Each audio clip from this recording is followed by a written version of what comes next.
राज्यपाल ने बस्तर की आदिवासी महिलाओं के आर्थिक सशक्तिकरण के लिए वनोपज प्रसंस्करण इकाइयों के निर्माण पर दिया जोर।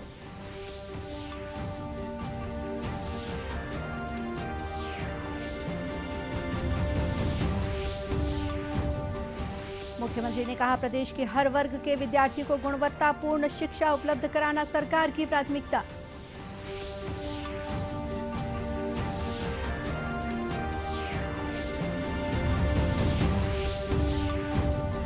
छत्तीसगढ़ राज्य ग्रामीण बैंक ने नाबार्ड के सहयोग से शुरू किया मोबाइल एटीएम वैन। स्वास्थ्य मंत्री ने किया लोकार्पण।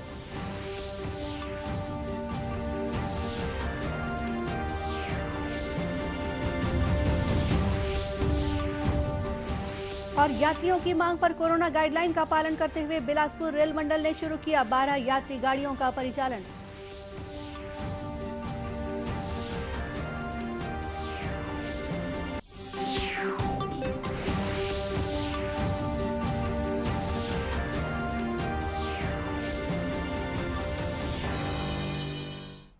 नमस्कार, आप देख रहे हैं दूरदर्शन समाचार। मैं हूं गोपा सान्याल। अब समाचार विस्तार से। राज्यपाल अनुसुईया उइके ने कहा है कि बस्तर में उपलब्ध वनोपजों का स्थानीय स्तर पर प्रसंस्करण कर यहां के आदिवासियों को आर्थिक रूप से सशक्त बनाने में काफी मदद मिल रही है।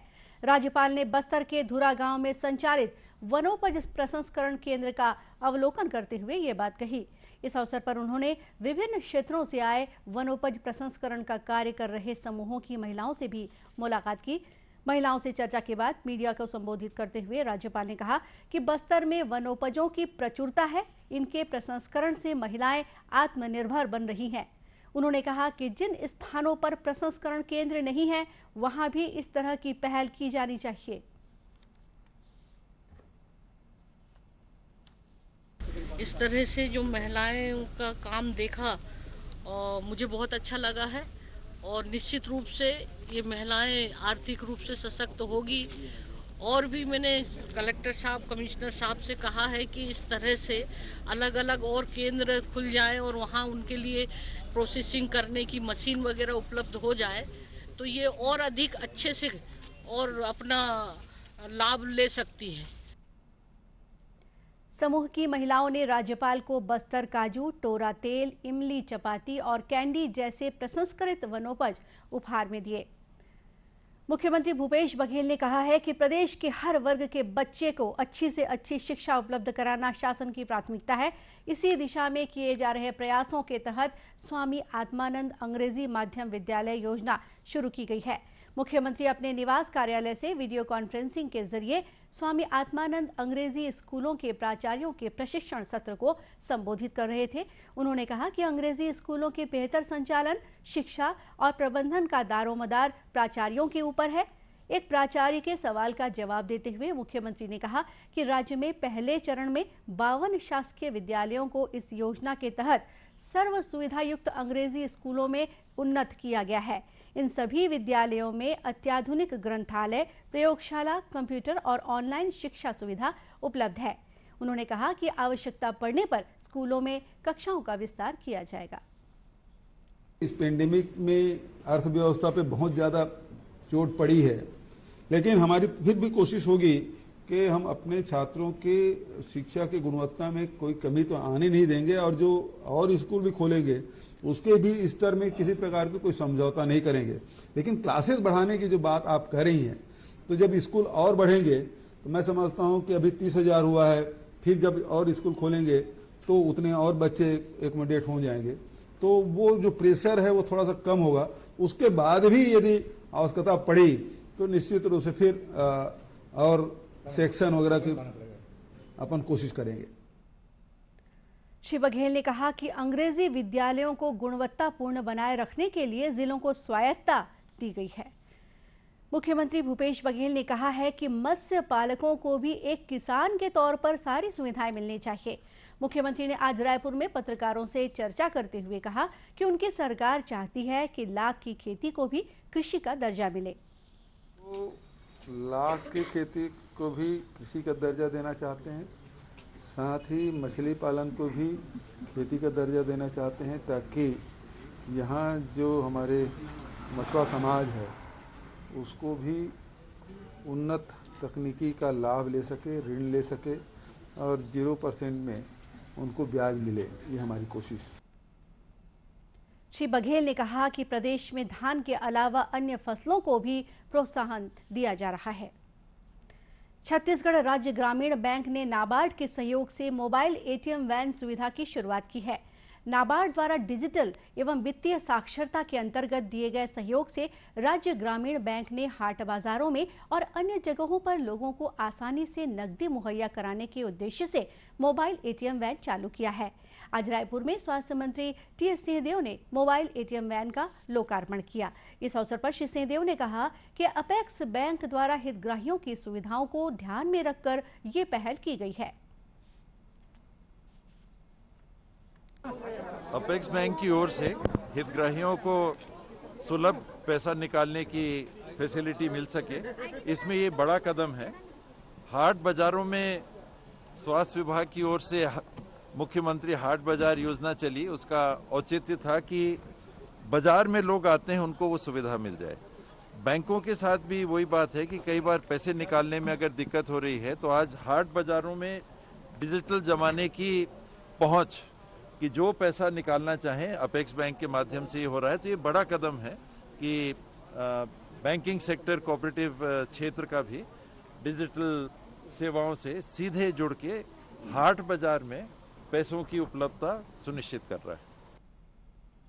छत्तीसगढ़ राज्य ग्रामीण बैंक के अध्यक्ष I.K. गोहिल ने बताया कि दूर दराज के इलाकों में जहां बैंक की शाखा नहीं है, वहां बैंकिंग सुविधाओं का फायदा इस वैन के जरिए लोगों को मिलेगा। साथ ही बैंक मित्रों को भी वित्तीय साक्षरता बढ़ाने में मदद मिलेगी।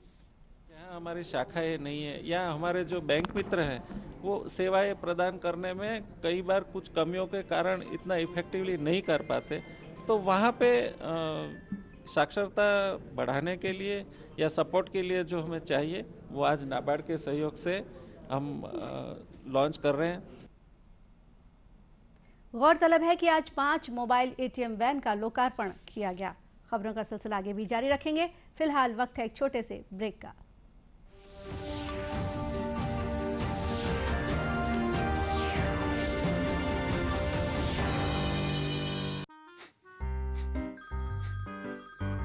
सर, आपका केवाईसी अपडेट करना है, नहीं तो अकाउंट और एटीएम कार्ड ब्लॉक हो जाएगा। सावधान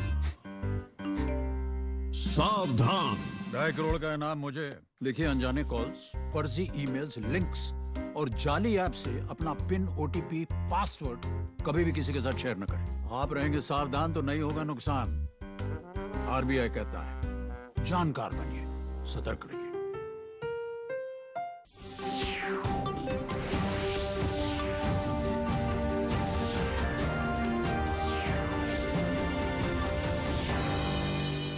ब्रेक के बाद एक बार फिर स्वागत है आपका दूरदर्शन समाचार में।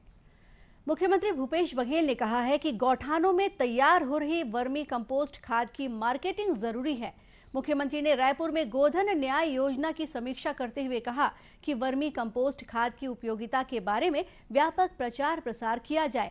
उन्होंने कहा कि इसके लिए किसानों को प्रेरित और प्रोत्साहित किए जाने की जरूरत है।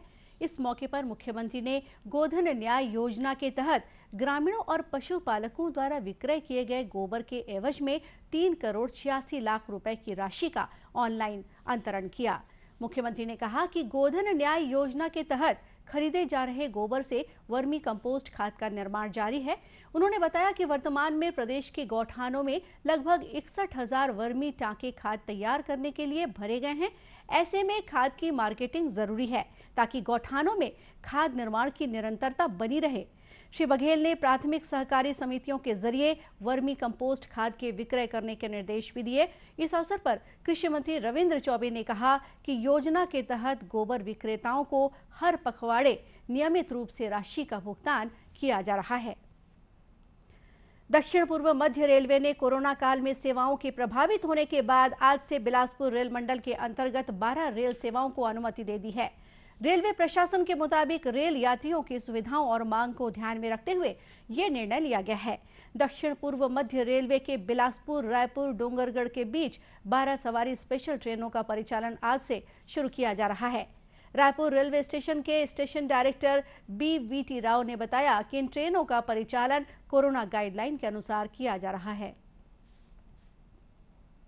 चल रही हैं। इसमें जो कोविड-19 की जो गाइडलाइन दिया हुआ है, सारे गाइडलाइन को पूरा करने के बाद ही पैसेंजर का थर्मो टेस्टिंग होने के बाद में ही टिकट उचित टिकट के साथ में वो प्लेटफॉर्म में आ सकता है और अपनी गाड़ी में जा सकता है। श्री राव ने बताया कि धीरे धीरे रेल यात्रा सुविधाओं की बहाली की जाएगी। किराया बढ़ने के मुद्दे पर उन्होंने कहा कि कोविड संक्रमण के दौरान एहतियातन स्पेशल ट्रेनें ही चलाई जा रही हैं, जिसके हिसाब से किराया लिया जा रहा है। अभी तो स्पेशल ट्रेन का किराया लिया जा रहा है, जब तक तो अगला आदेश नहीं आता तब तक स्पेशल ट्रेन का किराया लिया जा रहा है।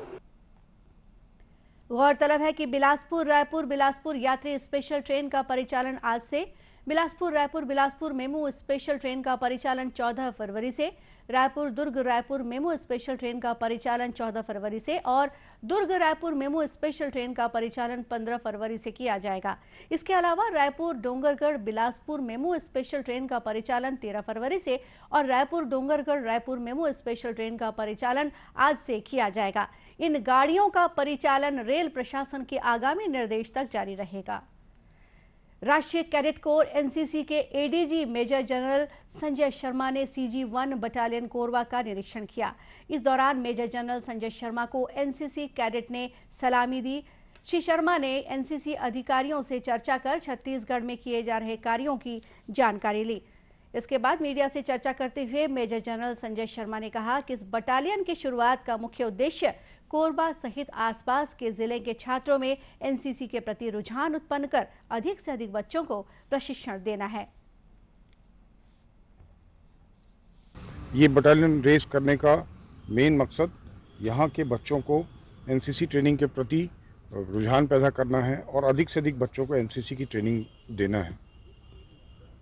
बिलासपुर से पहले ये इलाका गवर्न किया जाता था, वहाँ से हमारे पीआई स्टाफ आते थे, जिसके कारण यहाँ के बच्चों में ज़्यादा हम एनसीसी की ट्रेनिंग नहीं दे पाए। अब इस बटालियन को यहाँ पर इस्टेब्लिश करने के बाद यहाँ के बच्चों को बहुत बेहतरीन एनसीसी की ट्रेनिंग प्रदान की जा सकती है।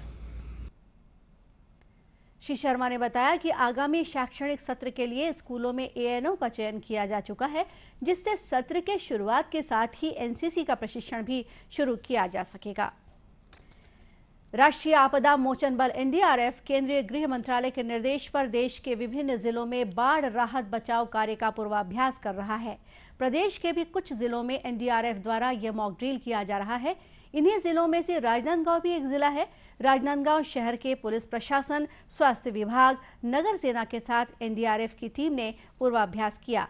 इस प्रशिक्षण के लिए रानी सागर के समीप एक काल्पनिक गांव बनाया गया और बाढ़ के हालात में लोगों को बचाने का प्रशिक्षण भी पुलिस प्रशिक्षण विद्यालय के जवानों को दिया गया।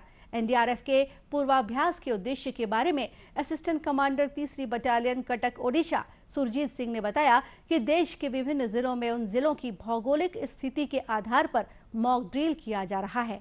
उन्होंने कहा कि इससे बाढ़ के दौरान त्वरित रूप से राहत कार्य करने में मदद मिलेगी। इस प्रशिक्षण के दौरान NDRF के 35 जवानों और पुलिस प्रशिक्षण विद्यालय के करीब 200 जवानों सहित महिला स्वयं सेवियों ने भी हिस्सा लिया। अंत में मुख्य समाचार एक बार फिर।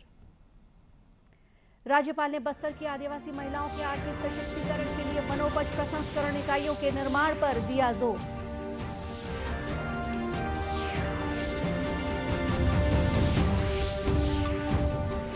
मुख्यमंत्री ने कहा, प्रदेश के हर वर्ग के विद्यार्थी को गुणवत्तापूर्ण शिक्षा उपलब्ध कराना सरकार की प्राथमिकता।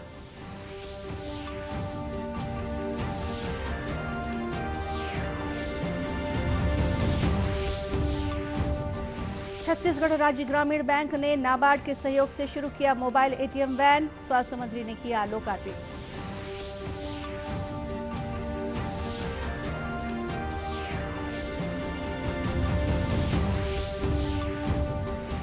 और यात्रियों की मांग पर कोरोना गाइडलाइन का पालन करते हुए बिलासपुर रेल मंडल ने शुरू किया 12 यात्री गाड़ियों का परिचालन। और इसी के साथ ही समाचार बुलेटिन यहीं समाप्त हुआ। नमस्कार।